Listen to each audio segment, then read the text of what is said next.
Assalamualaikum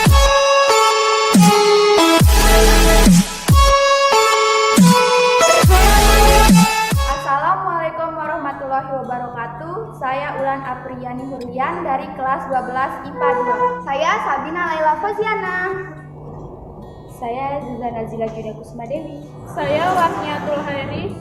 Saya Yunita Prasetya. Saya Linda Aprilia. Berikut penjelasannya. Assalamualaikum warahmatullahi wabarakatuh. Saya Ulan Apriyani Hurlian. Di sini saya akan menjelaskan penerapan atau pengaplikasian sel volta dalam kehidupan sehari-hari. Yang pertama yaitu sel kering atau baterai. Sel kering atau baterai disebut dengan sel volta yang menghasilkan arus listrik. Biasanya juga disebut dengan sel volta primer. Sel baterai ini biasanya digunakan sebagai sumber tenaga atau energi pada jam, lampu, dan senter. Sel kering atau baterai disusun oleh seng sebagai anoda dan grafit dalam elektrolit MnO2 dan NH4Cl dan air yang bertindak sebagai katoda. Dapat dioksidasi dalam persamaan sebagai berikut. Ini persamaan dari anoda. Sedangkan katoda tercampur dari MnO2 dan NH4Cl. Ini reaksinya yaitu katoda.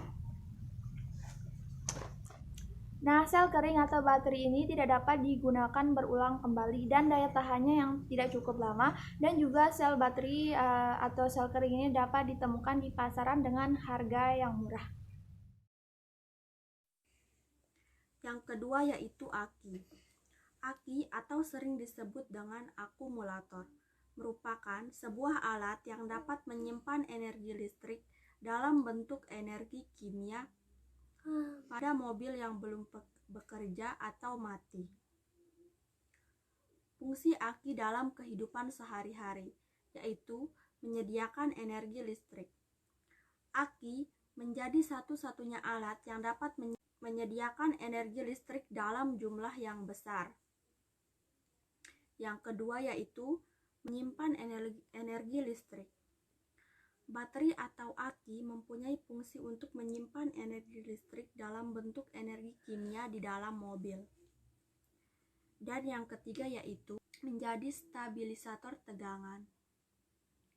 Aki hanya akan mengalirkan tegangan yang stabil pada kisaran 12 volt.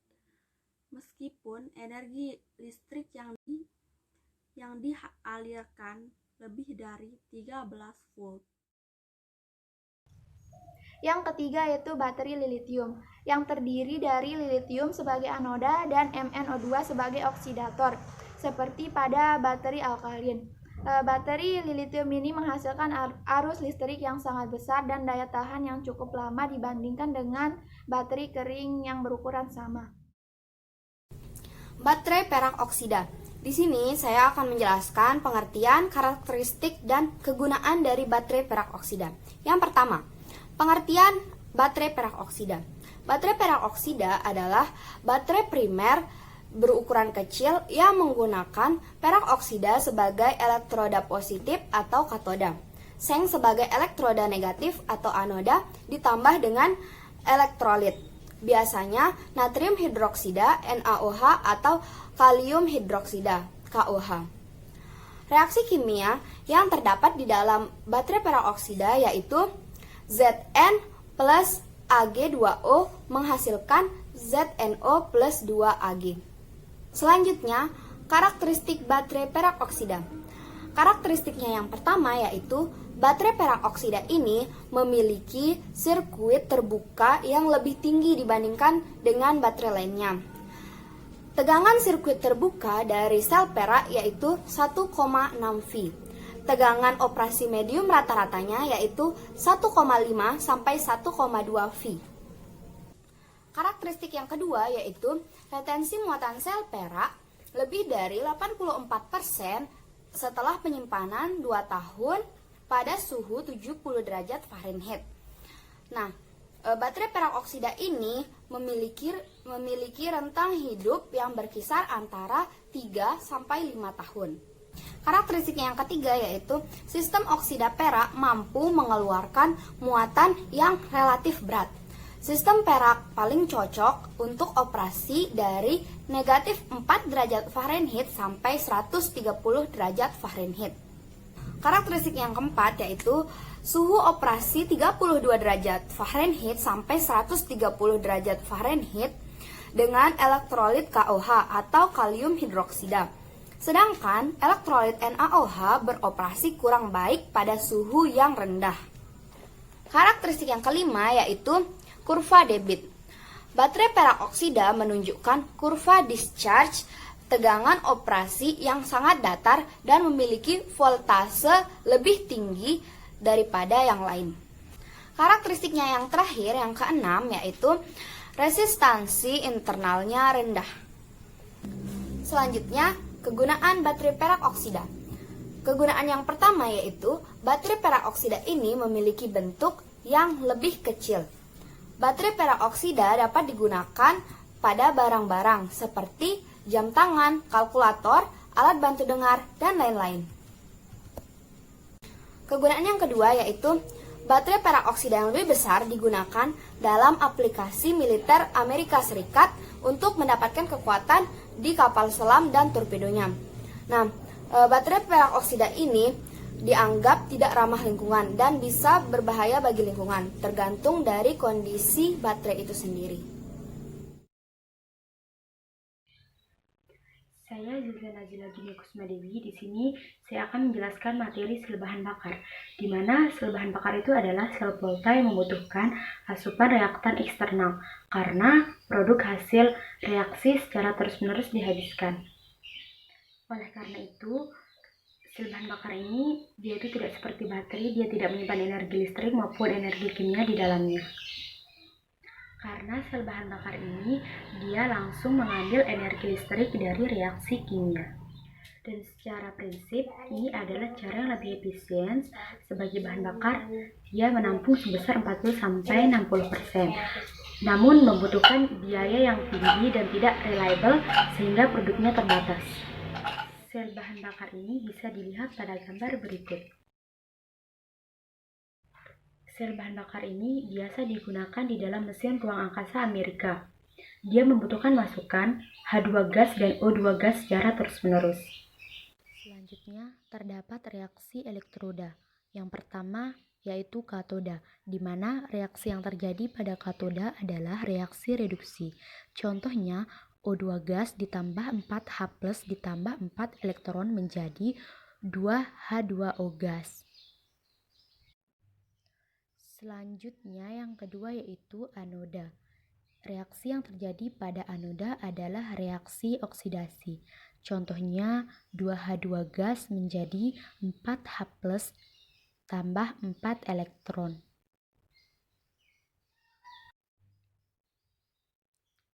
Dan reaksi totalnya menjadi 2H2 gas ditambah O2 gas menjadi 2H2O gas. Reaksi total menunjukkan sebuah konversi hidrogen dan oksigen menjadi air yang bebas polusi. Walaupun sel bahan bakar tersebut dapat menghasilkan 1,23 pi pada keadaan standar, namun nyatanya menghasilkan 0,9 pi. Oleh karena itu, hambatan utamanya adalah reduksi, di mana dia menghasilkan 0,2 pada katoda yang berlangsung lambat.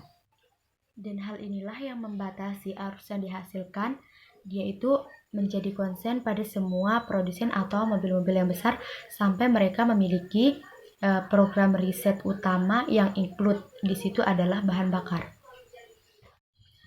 Sel bahan bakar ini dia memiliki tujuan utama untuk pengembangan dari sel bahan bakar, yaitu untuk pengembangan katalis yang lebih bagus untuk reduksi oksigen di dalam katoda. Saya akan menjelaskan sedikit tentang baterai merkuri. Baterai merkuri adalah sel yang menyimpan dan menyediakan energi untuk berbagai aplikasi. Baterai merkuri ini mencapai tingkat tinggi popularitas karena kapasitas penyimpanan yang besar, panjang umur simpan, dan output tegangan yang stabil. Baterai merkuri ini pada anoda menggunakan zat N dan pada katoda menggunakan oksida merkuri. Merkuri adalah salah satu zat kimia yang mempunyai nama hidrogerum yang berarti perak cair.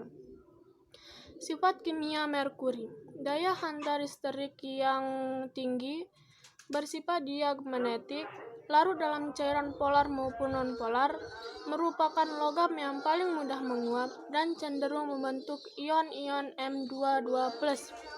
Dampak Merkuri: digunakan dalam penambangan emas sehingga mengakibatkan pencemaran air. Keracunan oleh merkuri non-organik mengakibatkan terganggunya fungsi ginjal dan hati. Kegunaan baterai merkuri pada kehidupan sehari-hari: digunakan pada jam tangan, digunakan pada senter, digunakan pada laser, dan digunakan pada mainan anak-anak.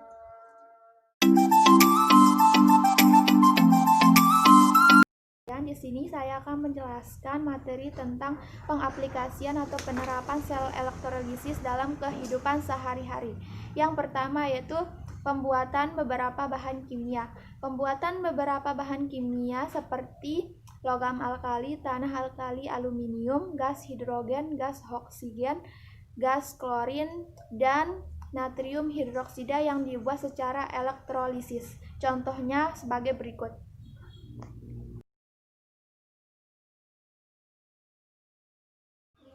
Pemurnian logam. Pada pengolahan tembaga dari biji kalkopirit diperoleh tembaga yang masih tercampur dengan sedikit perak, emas, dan platina. Untuk beberapa keperluan dibutuhkan tembaga murni, misalnya untuk membuat kabel. Tembaga yang tidak murni dipisahkan zat pengotornya dengan elektrolis. Tembaga yang tidak murni dipasang sebagai anoda dan tembaga murni dipasang sebagai katoda. Dalam elektrolit larutan CuSO4, tembaga di anoda akan teroksidasi menjadi Cu2+. Selanjutnya Cu2+ direduksi di katoda. Sekian. Penyepuhan logam. Penyepuhan logam sering dikenal dengan electroplating. Electroplating merupakan pelapisan logam dengan logam lainnya melalui proses elektrolis.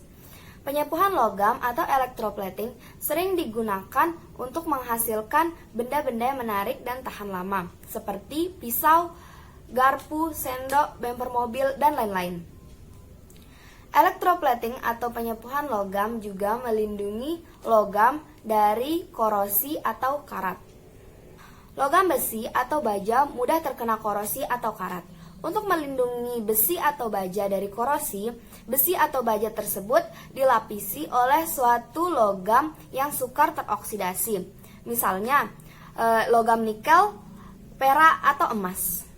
Pada proses penyepuhan logam, benda logam yang akan dilapisi digunakan sebagai kutub katoda, dan logam yang melapisi digunakan sebagai kutub anoda. Larutan elektrolit yang digunakan sebagai kutub anoda. Larutan elektrolit yang digunakan mengandung garam dari logam yang akan melapisi. Arus listrik yang kecil menyebabkan ion-ion logam yang berasal dari larutan elektrolit menangkap elektron atau terjadi reaksi reduksi dan terendapkan dengan membentuk lapisan pada kutub katoda. Hal itu menyebabkan atom-atom logam pada kutub anoda kehilangan elektron atau terjadi reaksi oksidasi dan larut dalam larutan elektrolit. Sebelum mengakhiri video, adapun langkah-langkah mencegah penyebaran virus corona. Jangan lupa selalu jaga